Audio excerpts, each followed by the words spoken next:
Hi guys, welcome to our latest game. A bit of a change of pace from our usual Napoleonic fare.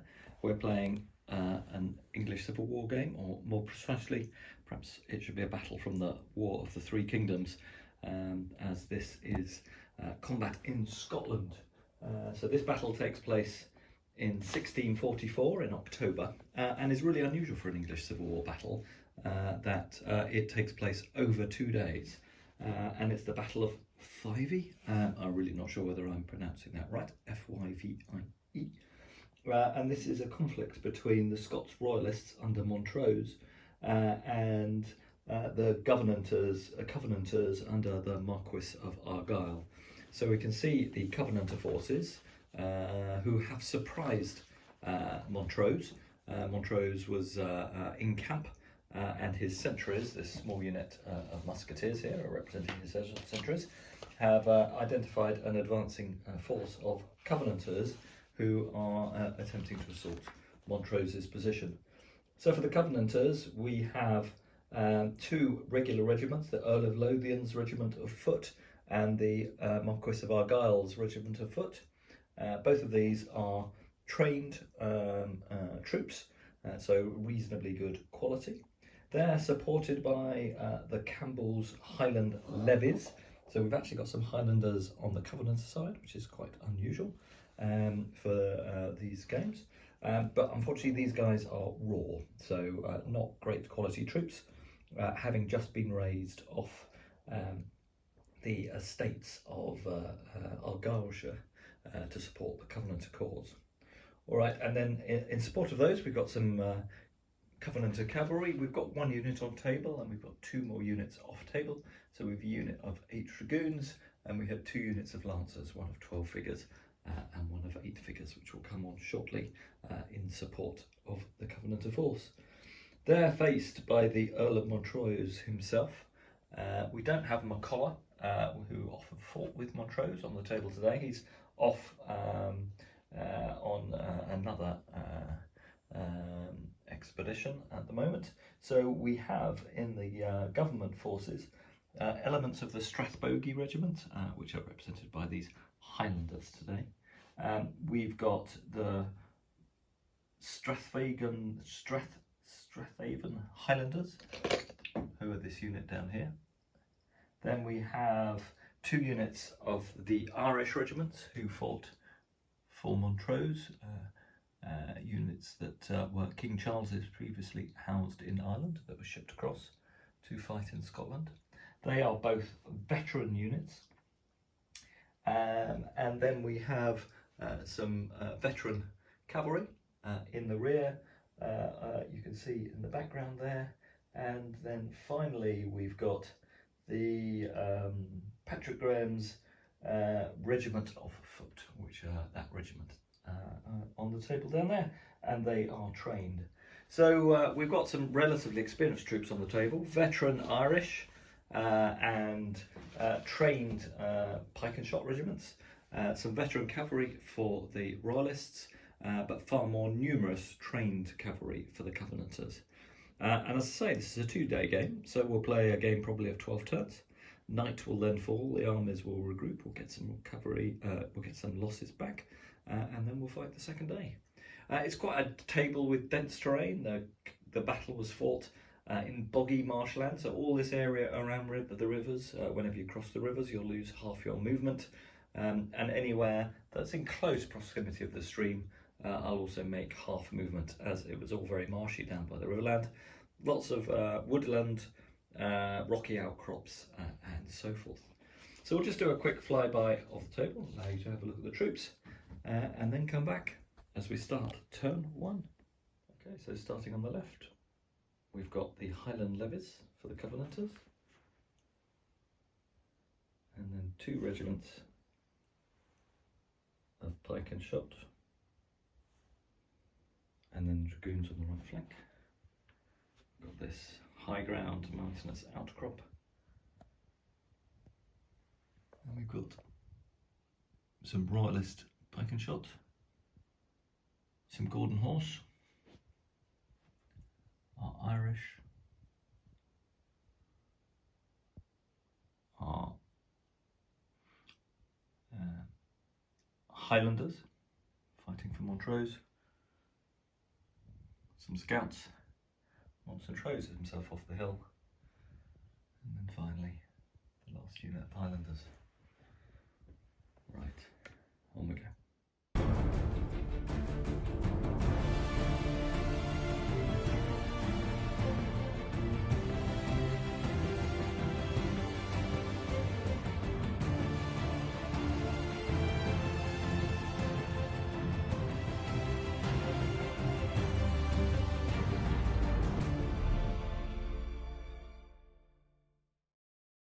So the Covenanters, Highlanders, Royalists have got the first turn. So we've moved our Irish regiment forward. They moved into this gap to try and move up and fill this line on the edge of the river. Our Forlorn Hope have remained unmoved, as have our Highlanders. Our regiment of Royalist line has moved forward on a march move, and the cavalry are moving up in support. And the Irish back here have moved forward very slowly as they have to move through the difficult terrain. They've only had a 2-inch movement. The Royalists aren't going to open fire. They notoriously have a shortage of ammunition, and it was really severe at this battle. So they only have sufficient ammunition for 2 shots from their muskets. So they're going to wait to get to really close range upshore before they volley. The Covenanters are better supplied. They have up to 4 shots for their units, and we'll see how they do as we move on to their movement. The Covenanters, cautious moves forward. We've moved our dragoons over the stream. Our line regiments have moved over the hedge line, and indeed the full pike blocks are now on the table, and our Highland levies move up in support. Right, that's it for turn 1. No firing from the Covenanters either. Let's see what happens as the Royalists get a chance for their turn 2. Steady movement, no firing from the Royalists, so we've moved up to this hedge line now. The other unit not quite in position. It wants to try and get a flanking shot potentially, or a flanking position by this rock. And our pike block here on the right flank with the Irish is looking pretty secure now. The Forlorn Hope, which were lining the hedge watching the Covenanters move up, has now fallen back into the trees and up onto the rocky outcrop, using their ability to fight in skirmish. Otherwise, again, our Highlanders as a blocking force remain in position, and our Argyll regiment has not Argyll regiment, forgotten the name in the regiment anyway. Our Royalist regiment has moved up into this gap. All right, let's see what. Whoa! And a unit just slid off a rock. The other Irish regiment continues to move slowly forward. All right, let's see what the Covenanters do in their turn. Are moving up to support the Covenanter line unit here opposite the Irish. The Covenanters on the right flank have formed up against this hedge line. The dragoons have broken into skirmish formation. They could potentially bring the Highlanders under fire this turn, along with the Covenanter sleeves of shot, and the Lancers continue to wade forward through the boggy marshland to hold off this advancing Royalist pike and shot regiment. All right, again, no one's firing yet. They want to get close and preserve that ammunition. All right, let's see what happens as we go on to Royalist turn 3. Our veteran Highlanders are going to open fire. They're going to go and fire against the shot of this line regiment. There are 5 guys in the front rank and another 5 because the second rank. No, we'll only fire the 5 in the front rank. We don't want to use all our ammunition up. Ammunition is in such short supply. These Highland Royalist regiments only have enough ammunition for 2 shots. So we'll do our first shot. We need 4 to hit. Pretty good rolling. We get 3 hits. These would be at strength 4 against toughness 3. We're using the Warhammer English Civil War rules. A very ancient set of rules, but still a great fun one, and I thoroughly enjoy and always use for my games of the English Civil War. All right, so that'll be 3s to wound. That's a bit unfortunate. Only 1 wound, no save. That's 1 casualty on the Musketeers, and no break tests of any sort. All right, I think that's the only firing, because otherwise all the Highland, the Royalists moved up, or the range is still too long. They want to make sure they don't take any long range penalties. I will have to just check those dice rolls, because this was the first turn of firing, so we do get a +1 bonus. So I will just check that, but otherwise I think that result stands. Yeah, just check back on the video and they were both 1s for the 2 misses, so they don't get any benefit for that first turn firing bonus. So indeed, just 1 casualty on the Covenanters will take off a musketeer. That's it, and that's the end of turn 3 for the Royalists. Let's see how the Covenanters. With the Covenanters on the left, the units have just edged forward, really being slowed down by this marshy terrain by the river. On the right, we're going to be opening fire with 1 sleeve of shot. It's actually going to do a salvo, fire both ranks, and the Dragoons are going to open fire, and again, every figure is going to fire, so both units will use up 2 units of ammunition. And on the right, our Lancers have continued to press forward, trying to clear the boggy ground around the stream. All right, let's do the firing. We'll fire the salvo first. So for a trained unit, we'll need 5s to hit. Normally 4s, because it's the first turn of firing, and it's a close range. Pretty terrible. Only 2 hits, and I think we'll need 4s to cause a casualty. We cause 1 casualty, and there are no saves from musketry, so that is 1 of the veteran Highlanders killed. As they've taken a casualty from salvo fire, they will have to take a break test. Let's see what they roll. They roll an 8. I think that'll be okay on their leadership. The Dragoon's going to open up the same target. Again, they need 4s to hit. It'll be reduced to 3s because it's their first turn of firing as well. Wow, lots of 1s and 2s. We're really not proving too lucky with our Covenanter fire, but even so, that is 4 hits, 4s to wound, because veteran Highlanders are a bit tougher than normal infantry. They only take 1 wound, no saves. It's another Highland casualty. All right, not too much from that volley fire. Let's see what happens as we move into turn 4 for the Royalists. Right, so our Irish are going to open fire. We're going to fire with this left sleeve of shot. We are going to do a salvo on the basis that if we cause a casualty from our salvo, you'll have to take a leadership test, and if they fail it, they will flee. So we're using 1 of our units of ammo, first round of firing, to try and cause a panic reaction in these levy. And we can have a shot at these levy without any defensive benefits because we're on slightly higher ground. I think we can see over the hedges. So it looks like the key opportunity to fire. So let's see how we do as the Irish open fire. They are veterans, so they'll be hitting on 4s, down to 3s for first turn of firing. Right, let's see how we roll. Better roll this time. That is 6 hits, and these will be strength 4 muskets against toughness 3 raw levy. Another terrible roll. So we should have got about 5 casualties, but we've only caused 2. That is, however, enough for a panic test on this unit. Tough ask for my levies. They only have a leadership of 5, but because their commander-in-chief is within 12 inches, they can use his leadership. So they've got a leadership of 8, and they roll a 7. So they stand, and that volley does not break them. All right, I think we're going to save the other salvo from the other unit of Irish foot there, and none of these other units will fire until we come across to our unit of regular pike and shot over here. They will also do a salvo against these Lancers. Let's see how they do in that shooting. All right, so it'll be 8 shots again, ballistic skill of 2, which means they hit on 5s, but it is the first turn of firing. So they're hitting on 4s. Right, well, we're making up for, that's pretty average. That's 4 hits. Let's see what we won't do for wounds. I think it'll be against toughness 3, but I'll just check.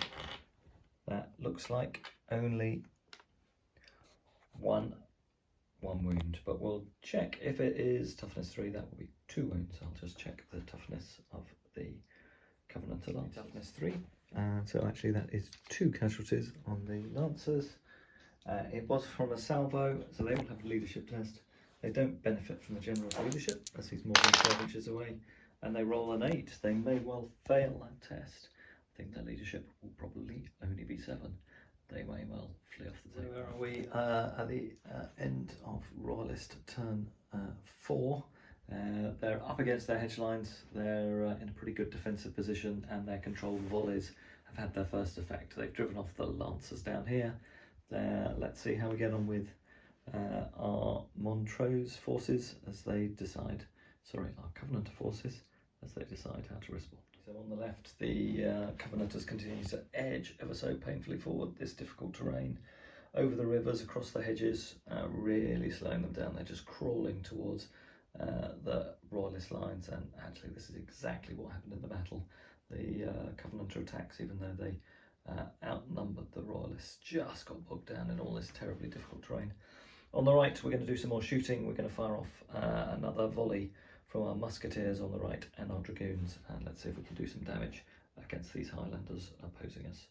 All right, let's do the firing. First, 7 shots from our foot. These will need 5s to hit this time because it's second round of firing, but we do get a bit of luck with our shooting. That was 4 hits. And again, this will be 4s to wound because these are veterans, and only 1 casualty. But they will have to do a panic test as they have been caused a casualty by a volley, but on a leadership of 8, they roll an 8 and they pass. All right, so 1 casualty from that, and then we've got 8 shots from the dragoons, the last of their ammunition. Again, needing a 5s to hit in this second round of firing. They cause 3 casualties. This won't cause a salvo bedridden leadership test, and we roll 3 1s. So no wounds caused whatsoever. There must be some damp powder on this flank. Our firing has really been woeful. Right, that's it for the Royalist firing, and that's the end of turn 4. Let's start turn 5 with the Royalists. Right, so the Irish have moved their sleeve of shot across to their right, our left as we're looking here, to allow the pikemen to move up into the line, and they're going to open fire with their second sleeve of shot, again trying to break these levy troops. Actually, I think we're going to fire at this one because having realised that they've got the general over on this flank, whether I fire at the low leadership or the slightly better leadership, they'll still use the general's leadership, so we might as well shoot at the better unit. All right, so 8 shots against these musketeers, needing 3s to hit because it's our first turn of firing, and we are veterans, so that's 6 hits from the musketeers, and they will need 3s to wound. A bit better a throw, that's 4 casualties, and that will be a salvo-driven break test on this unit of pikemen. They have a leadership of 8 with the general nearby, which they do pass. But we have lost a lot of that first sleeve of shot, and that reduces the firepower from these pikemen. Our skirmishers are now also going to open up from the hill, and they're going to fire and pour all their shots into this same unit to see what they're going to open fire again against the musketeers. They'll need 4 because they're not as experienced troops. Unfortunately, only 3 hits, and then 3s to wound. They do cause 3 wounds and 3 casualties on this unit. No further break test because it's not a salvo, but the firepower from this unit is quite considerably reduced, but it's not 25% casualties yet. Let's just check. That's 7, and the total strength of the unit at the start of the turn was 28, 36. 36 divided by a quarter. God, this is 9. So I think it's 9. So no, it is 9. So didn't quite hit the 25% casualty level. So no break test on the result as a result of that second set of firing. All right, that's the firing on this flank complete. We have one more salvo from our pike block down here, but I don't think we're going to use it against the dragoons. They have used up all their ammo. They're both in skirmish formation, so to charge formed enemy, they both have to form up, and they can't charge them in the front. So I think the Covenant dragoons will probably just ride off this turn. So I'm going to save that salvo and just keep that brigade moving forward and putting pressure on the right of the Covenanter line. All right, that's it for the Royalist turn. Let's see how the Covenanters respond. Funnily enough, the Royalists could see into the mind of the Covenanter general, being me. There's not really a gap to sneak through. We could sneak through into this bit of open ground and try and charge that unit in the flank, but we've got the Royalist cavalry, which will just hammer us with a flank attack if we end up unformed over there. So having shot all of their musket shots, they are going peel off and pull back and rearm for combat later in the day. So Covenanter Dragoons with Dragoons. Okay, so down here on the right, the Covenanter pike block has started to redeploy to potentially fill this gap to head off the threat from this flanking unit of royalists, and our musketeers have also just reformed slightly, moving the unit across that has not yet done any shots to potentially keep this unit pinned. In the centre, our pike block is moving to the river crossing with the option of charging these Highlanders in the subsequent turn, and our levy has now charged in, done a Highland charge against the Irish. The Irish have done a pike block response, so their sleeves of shot have fallen back behind the pike block, and the pike blocks move forward into contact. So first we'll do the Highland charge and the volley that comes from that, do those casualties, and then we'll move into hand-to-hand combat with our Highlanders. Okay, so 6 shots from our Highlanders before they charge. Their counter's moving, so that needs a 5 to hit. Normally that becomes a 6 because they're moving, but a 5 because it's the first turn of firing. So they do score 1 hit on the Irish. I think the Irish are toughness 4. So we'll see if we do a casualty. We do. That's 1 Irishman killed, but it's not a salvo, so that won't cause a break test, but will, I believe, apply to the combat results. All right, the Highlanders now go streaming in. Let's see how they do against the Irish pikemen.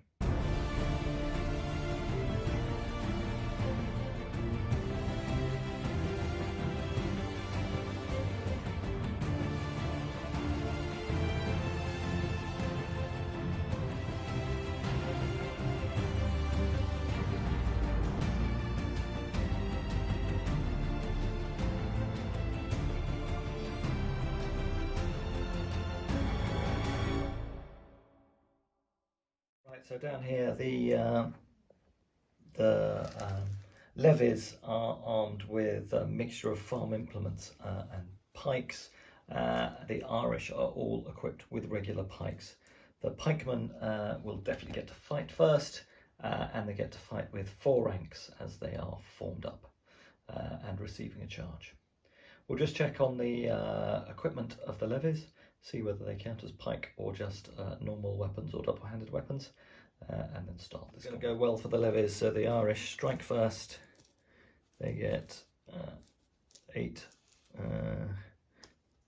They get 16 attacks plus 1 for the leader. So we'll do 2 lots of 8. Hitting on 3s. So that's 8 hits for the first lot. I rolled 9 there because there was an extra one in for the leader. And for the second lot of 8. Hitting on 3s again, not quite such a good roll, a few more 1s and 2s, quite a lot more 1s and 2s, so that's 8, 9, 10, 11, 12 hits for the musketeers, sorry, for the Irish. Now let's see what we need to do. Pikemen do get a strength bonus, so they will be wounding on 3s with their 12 hits, so this could be quite painful for the levy. Let's see how they do. That is very painful, that's 10 casualties on the levy. And they will not get a chance to fight back except with their leader. All right, let's see how the leader does. He does get 2 hits. He does cause 2 wounds, and that's 2 casualties. So that is 10 casualties to 2. The levy have lost by 8. With the rank bonuses, that's a leadership test at -9. This looks like it's all over for the levy. Let's see how they do. Indeed, they failed their leadership test and they will break. Let's see how far they go and how far the Irish pursue. So they go 5, the Irish go 9, and the Irish break the levy. The levy breaking, we've got to take leadership tests on everyone. Let's start with the general. He is fine. Let's start with the levy. The regulars testing on the general's leadership. They are fine.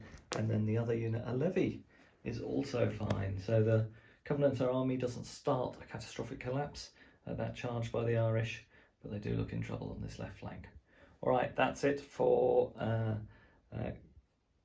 Covenanter turn. Yes, that was their turn, and it's gone disastrously wrong for them. All right, now let's move on to the Royal. Turn 7 for Montrose. He's charged his Irish forward into the second unit of levies to try and destroy this flank, and his Irish musketeers are at least moving forward back to the hedge line. Even if they haven't got any more volleys left, they can wield those muskets as clubs, and will seek to hold that position. Otherwise, the Irish on the right remain as a blocking force, and our flanking regiment continues to move around to put pressure on our line troops down here. So no firing from the Montrose forces this turn. Still have their cavalry in reserve down there. Let's see how we go with this charge. There will be a defensive volley from our levy. Let's see how they do. 2 6s, that'll be 2 hits. They've got poorly equipped muskets, so I think these are very good at strength 3. We do cause 1 wound on the Irish. That won't be a break test, but they have taken 1 more casualty. Right, now let's see how the combat goes. This shouldn't be such a foregone conclusion for the Irish. They are veterans. They will be hitting on 3 and wounding on 3s. They do fight first, but they only get 2 ranks as they're charging. So needing 3s, not rolling brilliantly, and then 3s to wound. See how they do. Yeah, they've caused 4 casualties on the levy. Let's see what the levy can do when they fight. Levy only had 3 attacks back, 2 from the leader, 1 from one other individual. They needed 4s to hit and 5s to wound, unfortunately caused no casualties. So they lost by 4. Both sides have got 2 extra ranks, so that will cancel itself out. So this will be a leadership test at -4. They roll a 6, +4 takes it to 10, so they have broken. Let's see how far they flee. They flee floor, and they get caught by the Irish again. The Irish charge on 7, and they've wiped out another unit. And that'll be break tests again on the general and these pikemen to their flank. Right, let's roll for the general. He needs a 8 or less. He passes, and then he can use his leadership to apply to the pike block, and they also pass. So they're clearly quite comfortable seeing all this newly recruited rabble being driven off, but they are now being pressed on both flanks. Doesn't look good for the Covenanters, and might indeed be time to withdraw. Right, let's see what we do, and we'll move these fleeing troops and move the Irish. Are being a bit stubborn. They haven't volleyed yet with the sleeves of shot from this line unit, so they still have the opportunity of causing some panic tests on the Irish. So we are going to volley on the Irish with this sleeve of shot, and we're going to volley on the skirmishers with this sleeve of shot. It will be their will it be their first turns of firing? I don't know whether I've got this right. I haven't recorded any ammunition shots, so I guess it must be their first turns of firing. So it'll be their first turns of firing. Otherwise, down here on the right, our pike block is moving to deploy against the threat on the flank, and we have redeployed our musketeers and moved our pikemen indeed up across the road to try and get in a position to attack the right hand flank of the Highland Royalist formations. Alright, let's do the shooting first. We've got 4 shots by the musketeers. They will be normally hitting on 5s, but 4s as it's their first turn of firing. That's 3 hits. It'll be 4s to wound because the Irish are tough sons of a bitches. No casualties on the Irish. So that is a good result for the Irish and a very disappointing result for the musketeers. All right, musketeers will open fire against the skirmishers. So they will need 5s normally, 4s because it's first turn, 5s because they're firing at skirmishers. They've only hit 1 target and they haven't wounded. So that was pretty inconclusive firing from our Covenanter forces. And again, the theory of damp powder continues to persist in the Covenanter forces. All right, no more firing, no more charges. That's the end of this Covenanter turn. Onto Royalist. The Irish Brigade has now swung round to try and threaten the rear of the attacking Covenanters on this flank, and over on the right our flanking move continues, and our Highlanders couldn't control themselves any longer, so they've let off an almighty yell. They're going to do a volley. So again, this will be 3s normally, but they're moving, so 4s to hit. That's 3 hits from their ragged volley as they do their Highland charge, which causes 1 casualty, which will count for the combat resolution. 1 pikeman dies, and they go crashing into the pikes. Now this turn, the pikes will have the advantage, as they will get to fight first. Let's see how the pikemen do. 16 attacks for the pike block, plus 1 for the commander, so they will be normally hitting on 4s. Okay, and then they will be wounding on 5s, because I think veteran Highlanders have toughness of 4. So we do 3 casualties with the first set of pikemen. Then we've got 8 more attacks, needing 4s, 2 more hits, needing 5s. Wow, remarkable hitting by the pike block. That's 5 casualties on the Highlanders. They do get saves of 6s because they have their targes, which don't save any. So that's 5 casualties. Only the commander can fight back. He gets 2 attacks. He hits with both attacks. He will be wounding on 2s because he'll be using a double-handed weapon. That's 2 killed, but it's still 5-3 victory for the pike. Unfortunately for the Highlanders, they are fighting under the gaze of Montrose, so they get the benefit of his leadership. So the Highlanders caused 2 casualties from their commander, and they caused 1 from their volley before they went charging in. So that was 3, and the pikemen caused 5. So they've lost by 2, so they'll need a roll of 8 or less to stand.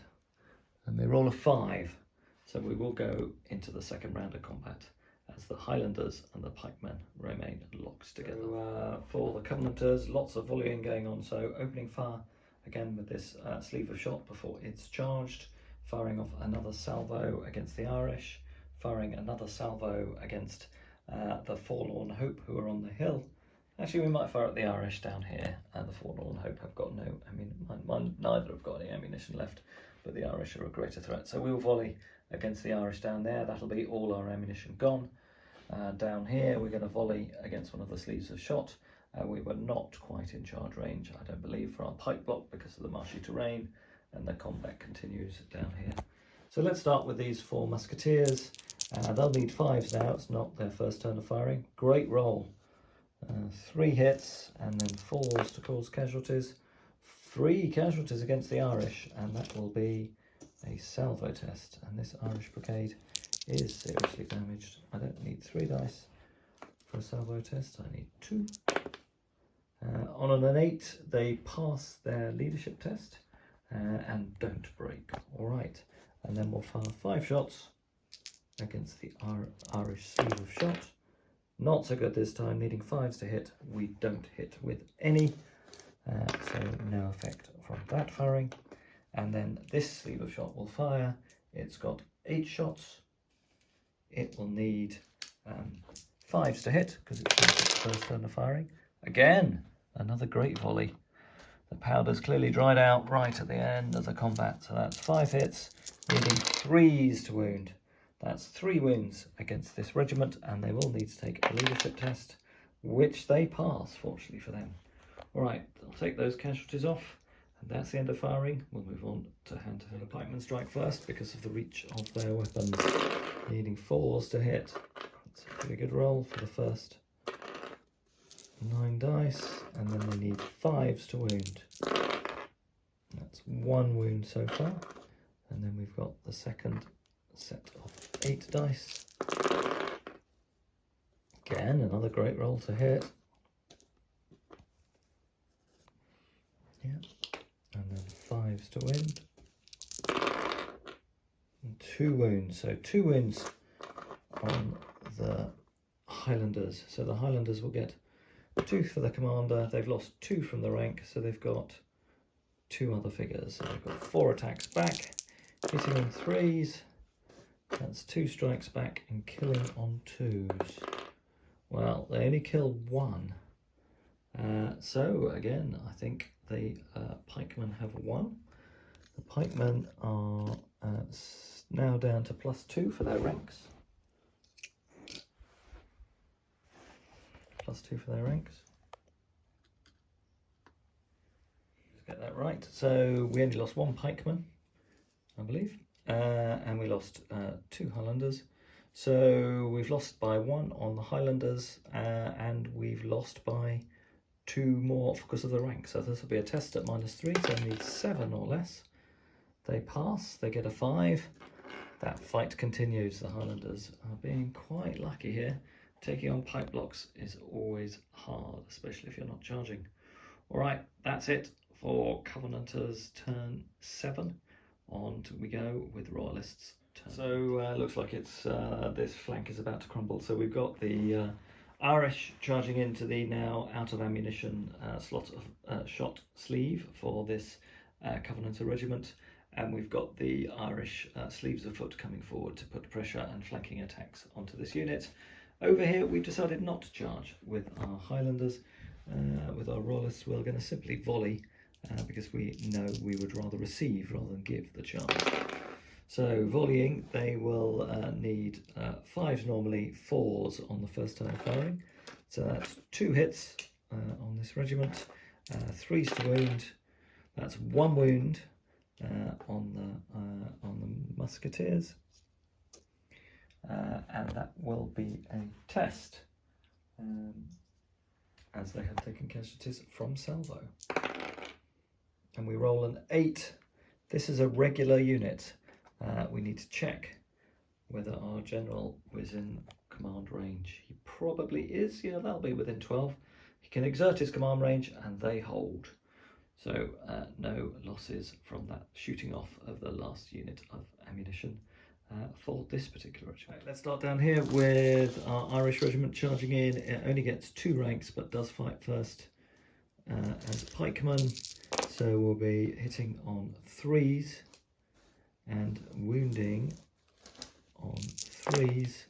The whole unit is wiped out. That'll be a leadership test on this regiment.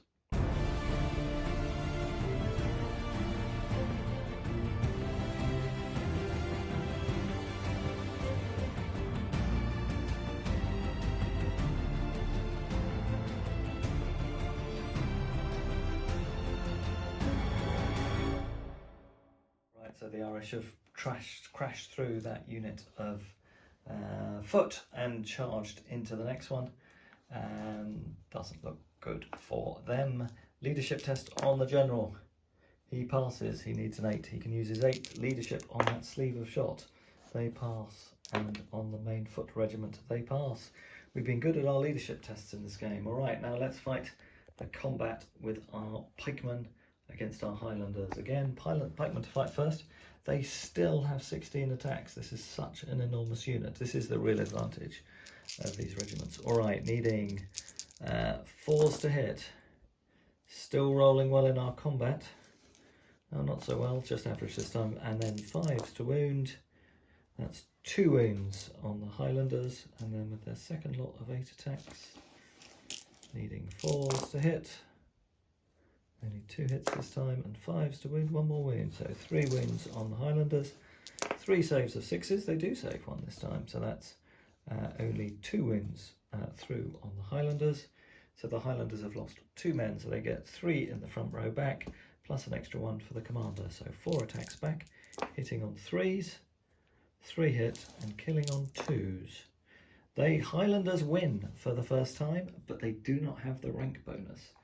So let's just check this one out. So in Warhammer ECW, there's an outnumber modifier, which I haven't been using, so apologies for that. So technically in this one, the Highlanders would outnumber the Covenanters and get an extra +1, and that would break a tie in the combat result. So the Highlanders won by 1, they have 1 less rank, so that makes it a draw, but the Highlanders actually outnumber the Covenanters by 1 figure. But as I haven't been using that modifier all game, we're not going to use it in this round, so we'll declare that one as a draw and a continued combat. All right, that one goes into its 4th turn. They must be pretty exhausted now. Let's see how the combats go as we move on to the Covenant. Everything's pretty much tied up in combat. I don't fancy the chances for our musketeers being charged in the rear here. The long-going combat in the centre carries on, and we have a real traditional push-up pike on the right flank as the Covenanters have charged in to the flanking Loyalist King's Regiment. All right, let's start over here. I think this one is pretty much all over Well, actually, it's Covenanters' turn, so I think the Covenanters get to choose first, and I think they'll fight with this one first. Otherwise, they may get charged in the rear. All right, let's do this combat as we fight our pikemen against the Highlanders. Pikemen fight first. Okay, so force to hit. Pretty good, it looks like. Take away the misses. Very good. Well above average. And then 5's the tough bit to wound. I think it's a Cox dice. 2 wounds so far. 3 wounds. One of those previous misses was knocked over. So 3 wounds for the Highlanders. Another good round of combat for them. And we can only have, therefore, as a result, 3 attacks back by the Highlanders. They do all hit, and 2's to kill. They kill 3 as well. So that's a draw. And again, we're in the same situation. 1 more rank for the, well, with 3. Yeah, 3 against 3. 1 more rank for the Covenanters. Takes the combat to a draw, and they will fight on. You don't have to have a complete rank. You have to have a rank of 4 figures to count. And we have a rank of 4 figures on the Highlanders. So on a 3... No, it was 3 all, wasn't it? It was 3 all, and both have got 1 rank bonus. So it is indeed, I believe, a draw. Sorry, take that back. Let's move on to the combat down here. So the Irish get 9 attacks for charging, hitting on 3s, and then wounding on 4s, and killing on 4s. They kill all 5. That's another unit destroyed, and there'll be some more break tests for the general and for this redoubtable pike. Rolling for the general, and he passes yet again. I'm rolling for his pikemen.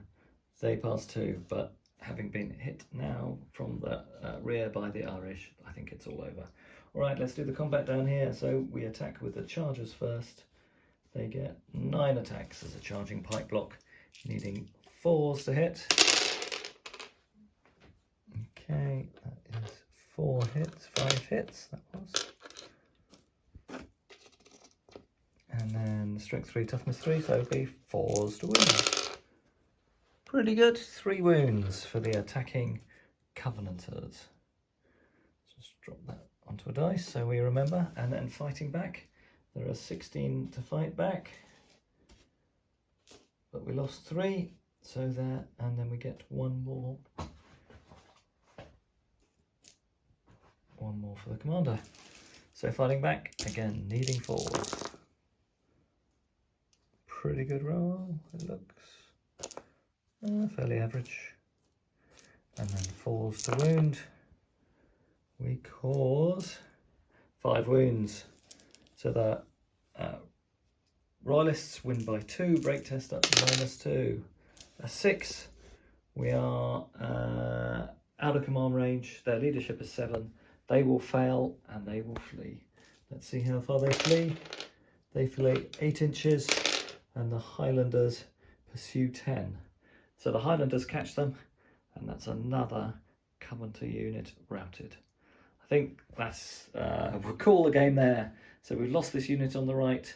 The unit in the centre is crushed between these Highlanders and this victorious unit of Irish, and the rest of the Covenanter army has fled the field. All right, let's see what they do when they come back tomorrow morning. Right, so at the end of day 1, the position is still held by Montrose, but he hasn't driven the Covenanters off enough to allow himself an easy retreat, so he holds his ground. We've still got the Irish regiment in position on the left here, down to 1 unit of musketeers due to the shortage of ammunition. They've picked up the pikes from the fallen Irishmen, reformed the pike regiment, disbanded one of the sleeves of shot, and given the captured ammunition from the bodies of the fallen Covenanters especially to the other sleeve of Irish shot. So they are back to 2 units of ammunition. The Highlanders, who took such heavy casualties and were down to about 8 figures, have joined our skirmish screen on the rocks here. So we'll have a bit more staying power, add a few more figures to that tomorrow. but we've disbanded that Highland regiment given the heavy set of casualties it had received. The other Irish regiment, as you can see here, was untouched in the game and has moved forward to occupy the position previously taken by the Highlanders, and our line regiment has fallen back again. It took very few casualties, but one of our units of cavalry has moved off across that left flank on hearing news of an outflanking move by the Covenanters to try and see that off. And indeed, that flanking unit never passed its tests to come on table in the last game. Over here in the rocks, you can see that the Dragoons have dismounted and have taken up sniping positions in the mountains overlooking the valley to give some decent intelligence to the Covenanter forces, and the Covenanters themselves are holding Montrose in place with a couple of units of cavalry. For the Covenanters, the line infantry unit that was in the centre here was seriously hammered and effectively completely destroyed. So that one will not appear in the rest of the game, but the unit that was down here on the right is available for redeployment. It just simply routed off the table. And the 2 units of raw recruits, and indeed there was a 3rd unit in the order of battle that we didn't field. They've used the 3rd unit to bring themselves back up to full strength and will be available for the next game. So I hope you enjoy day 2 of the combat. See you next time when we show you that game.